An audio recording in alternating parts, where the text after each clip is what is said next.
Surprising how much power they get out of an engine that doesn't look so very big. Yes, about 1,000 horsepower. In the 4 engines together? Oh, no, 1,000 each. About 4,000 or so all told. Well, looks like I'm getting curious at the right time. You seem to know the answers.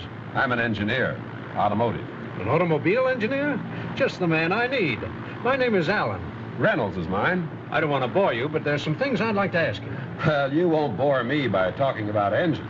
You see, I'm a cartoon animation director. You mean you draw cartoon comedies for the movies? That's right.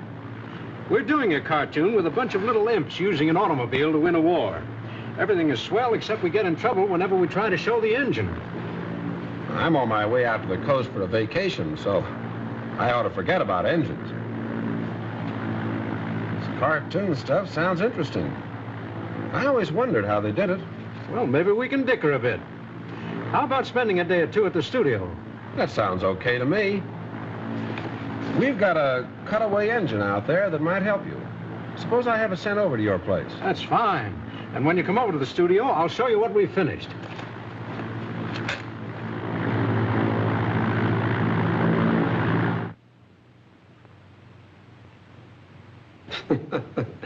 I think it's pretty clever the way you fellas combine cartoon figures with something that looks as real as that automobile. We made tracings from photographs of a real car for those scenes. But when it came to the sequence inside the engine, we began to have troubles. I think the cutaway engine will help you there. It ought to be here by now. Well, let's go and see. These are the animators, the boys who make the original drawings. We want an army of imps making the engine go. Now you show us what they should be doing. Well,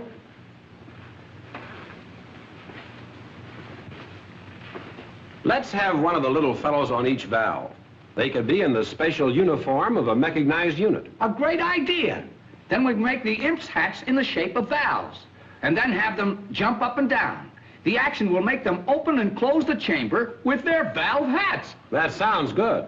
Except this engine, that belongs in the car you're showing, has overhead valves. Notice that the valves are on top, and you have a direct flow of fuel mixture into the combustion chamber. Oh, well, then we'll put the imps up on top. And because the fuel comes directly into the head, that means greater economy. How about having an old miser imp in charge of doling out just the right amount? A stingy-looking fellow with whiskers who just hates the idea of waste. That's okay. The valve mechanism is specially designed for quiet operation, just like everything else in this engine. Why not have monitor imps walking around with quiet please signs? Say, we'll make a cartoonist out of you yet. Oh, here's the way the valve imps will look. 10 or 12 drawings will be filled in between these two just for one complete movement. When they're all drawn, the action of your imps on the valves will be perfectly smooth and natural. Say, when we get to the place where the general calls for more speed, why don't we turn this thing into an airplane engine? Look, the imps go so fast they're just a blur. We fog out the shot and change to an airplane engine. It's a beaut. That gag is older than you are, fellow. Not bad, though. Remember what I was telling you on the plane, Alan?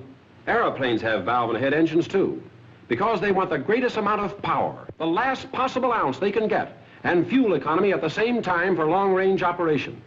As a matter of fact, all the engines that hold major speed records are this same valve and head construction. We have enough trouble making these drawings look like an automobile engine without asking for more. Let's get back to this one here. This engine has 90 horsepower for plenty of pep and performance. Why not have one of the imps in charge of the horses? Someone who could really handle them. What would you think of a Roman chariot driver? You're doing fine. We'll make him a big, muscular guy with a whip. Okay? And this engine has quite an oiling system. 4 distinct types of oiling, in fact, to meet the needs of different operating parts most efficiently and economically. So, some of the imps could be dressed like a crew of oilers, with little sprays and cans. Sounds all right to me. What's this space for? That's the water jacket. It runs around all the cylinders to cool them off. With the valves in the head, you have more room for cooling around the cylinders. That's where our Navy comes in. Imps in submarines. Maybe even mermaids. Well, what I want to know is how you get the sounds of the engine and voices to go with your pictures. That's easy. Let me show you. We use a regular actor whose voice fits the personality of the character we've created. In this film, the general of the Imp Army does most of the talking. Put on more speed. Give it the works. The voice is on film now, on the soundtrack. Put on more speed. Give it the works. We make a note of how much film is taken for every syllable. That is, how many frames are separate pictures. There are 16 frames to every foot of movie film.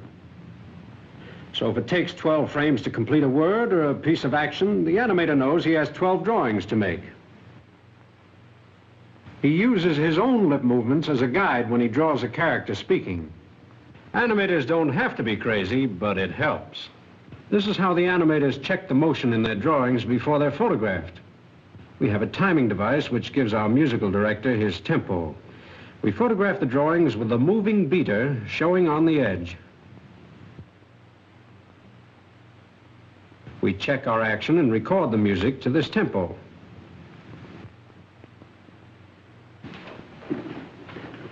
This is the tracing and opaquing department. In here, the drawings that have been checked are traced with ink on transparent celluloid. We call them cells. Then over here, the opaquers fill in between the lines to give the character body and to block out the background. These are the backgrounds over here. Still more drawings. In fact, in a 10-minute animated cartoon, there are 15 to 20,000 separate drawings. Wow. I never realized it took that many.